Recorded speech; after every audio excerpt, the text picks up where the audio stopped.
Hoy vamos a hablar sobre los principios básicos y físicos del ultrasonido. Las ondas sonoras son ondas de presión mecánica que viajan a través de un medio. A medida que aumenta la presión, se da lugar a un pico conocido como compresión, y a medida que disminuye, se genera un mínimo conocido como rarefacción. Esto da como resultado la producción de un patrón de onda uniformemente ondulado. La distancia entre los puntos correspondientes en la forma de onda se conoce como longitud de onda y se denota con la letra griega lambda, y se puede ver en la figura de la pantalla. El rango normal de audición humana está entre 20 y 20.000 Hz. El sonido utilizado en las imágenes de diagnóstico médico es de aproximadamente 2 a 20 MHz, que es aproximadamente 20 millones de Hz, lo que supone es mucho mayor a lo percibido por nuestro oído. Es importante reconocer dos variables fundamentales cuando hablamos de ultrasonido: periodo y frecuencia. El tiempo necesario para el ciclo de una longitud de onda se conoce como el periodo y se denota con la letra T mayúscula. Y el número de ciclos de onda que ocurren cada segundo viene dado por 1 sobre el periodo y se conoce como la frecuencia, denotado con la letra F minúscula, medida en hercios.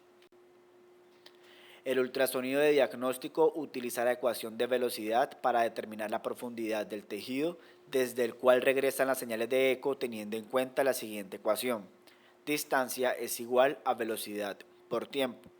Si conocemos el tiempo que transcurre desde la transmisión del ultrasonido hasta la recepción de un eco y sabemos la velocidad del sonido en el tejido humano, podemos determinar la distancia que ha recorrido la onda de sonido.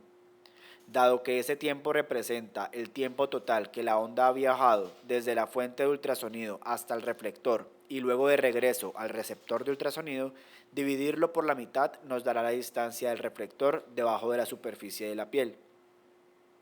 Hay que tener en cuenta que en la ecografía de diagnóstico el transductor o sonda actúa como transmisor y receptor. Recordemos que la velocidad media del sonido en el tejido humano es de 1540 metros por segundo. Ahora veamos un ejemplo. Si se detecta un eco de un reflector en tejido blando humano en 0.065 milisegundos, utilizando la ecuación definida previamente, tendríamos que la distancia total que ha viajado la onda es de 10 centímetros.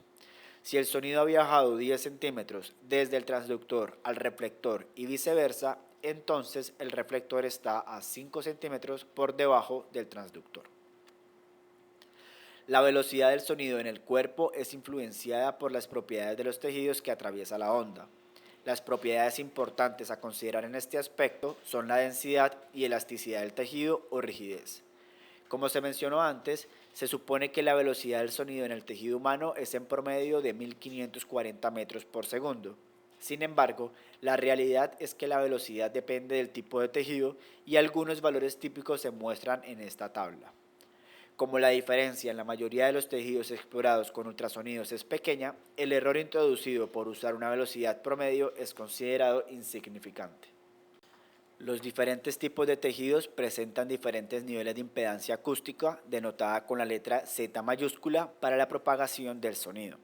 El grado de impedancia depende de la densidad del tejido y velocidad del sonido en ese tejido y viene dada por la ecuación Z o impedancia es igual a densidad, denotada con la letra griega ρ, por la velocidad del sonido, denotada con la letra C mayúscula.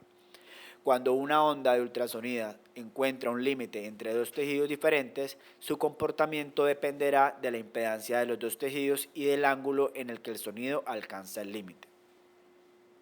Observa el diagrama que se muestra en la pantalla, donde hay un límite acústico entre dos tejidos diferentes que tienen dos velocidades de sonido diferentes, C1 y C2, y, por lo tanto, dos valores diferentes de impedancia. Cuando el haz de ultrasonido de intensidad I sub I está a 90 grados del límite, parte de él continuará a través del segundo tejido, con una intensidad transmitida I sub T, que observamos en el gráfico de color rojo. Por otro lado, parte del haz se reflejará directamente a lo largo del camino original con una intensidad I sub R representada en el diagrama en color azul. Este fenómeno se conoce como reflexión. Las cosas cambian cuando el sonido alcanza el límite en un ángulo que no sea 90 grados. Cuando el haz está en un ángulo de incidencia θ sub i a la línea perpendicular normal, parte de él se refleja en un ángulo θ sub r, pero en el lado opuesto, que observamos en color azul. Otra parte se transmitirá al segundo tejido, pero será refractado, es decir, el ángulo de transmisión θ sub t será diferente al ángulo de incidencia θ sub i representado en el diagrama en color rojo. Si el haz refractado se desvía hacia o lejos de lo normal, depende de las propiedades del tejido. Cuando el haz de ultrasonido pasa de un tejido con una velocidad de sonido más alta a uno con una velocidad de sonido más baja, es decir, C1 es mayor que C2, el haz se desvía hacia la normalidad, como se observa en esta figura. Este fenómeno se conoce como refracción. Este artefacto de refracción crea un registro incorrecto de la imagen y el radiólogo siempre se esforzará por tener el haz de ultrasonido lo más cerca posible a 90 grados de un límite. Observemos un ejemplo práctico en una imagen longitudinal del hígado y el riñón derecho. Cuando el haz de ultrasonido alcance el límite del hígado-riñón a 90 grados, como se observa en el cuadro verde, gran parte del sonido se refleja de nuevo en el transductor y se muestra una interfaz clara. Cuando el haz de ultrasonido alcanza el límite en otro ángulo, como se observa en el recuadro rojo, parte del sonido se refleja en un ángulo tal que el transductor no lo recibe.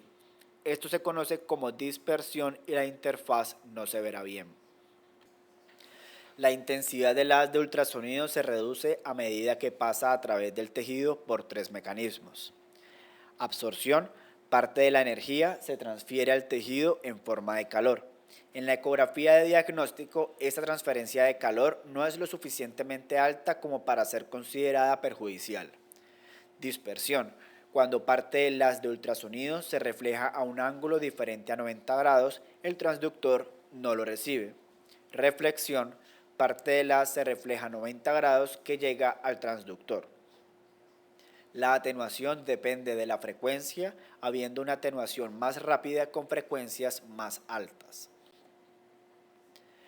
Los ecos entonces contienen información para la construcción de la imagen, información de la naturaleza física del tejido y es útil para diferenciar entre estructuras llenas de líquidos y sólidos.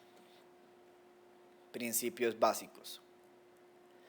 La cara de un transductor de ultrasonido está hecha de un material piezoeléctrico. Cuando se aplica un voltaje a través de este material, el material se deforma. Al alternar la polaridad del voltaje, el material piezoeléctrico se expande y contrae. Esto provoca la producción de ondas de presión mecánicas que se transmiten al cuerpo como sonido. Los ecos que regresan comprimen el material, lo que a su vez provoca la generación de pequeños voltajes. Estos voltajes se envían al procesador de imágenes para generar una imagen. Los primeros transductores de ultrasonido estaban compuestos de un solo elemento piezoeléctrico. La tecnología actual ahora ofrece una nueva generación de transductores diseñados con material piezoeléctrico cortado en múltiples elementos discretos, cada uno con su propio conjunto de electrodos. La ventaja de tener múltiples elementos es que su disparo puede ser cronometrado con precisión, permitiendo que el haz sea manipulado electrónicamente para permitir la dirección del haz. La figura 1 a continuación es una representación esquemática de un transductor curvo. Los transductores de ultrasonido vienen en una variedad de tamaños, formas y frecuencias dependiendo de su uso. La frecuencia del transductor es una consideración importante. Cuanto mayor sea la frecuencia, mejor será la resolución, pero a expensas de la penetración de la profundidad del tejido. Por lo tanto, el radiólogo siempre buscará tener la mayor frecuencia posible disponible siempre que la penetración sea adecuada para el área bajo investigación. Para permitir una buena transmisión del sonido al cuerpo, se aplica gel de acoplamiento acústico a la piel. Luego, se coloca el transductor sobre el gel. La forma del cabezal del transductor debe poder moldearse con la parte del cuerpo que se está formando. Los transductores curvos permiten un buen contacto con las partes blandas del cuerpo y se utilizan principalmente para escanear el abdomen y la pelvis. Como necesitamos una buena penetración para ver los órganos más profundos, los transductores curvos son generalmente de una frecuencia más baja, típicamente de 1 MHz a 6 MHz. Los transductores lineales tienen una huella recta y un pequeño campo de visión. Se utilizan para estructuras más superficiales y, por lo tanto, son de frecuencias más altas, algunas de hasta 18 MHz. Existen otros transductores que pueden ser ubicados dentro del paciente para la evaluación de estructuras más profundas.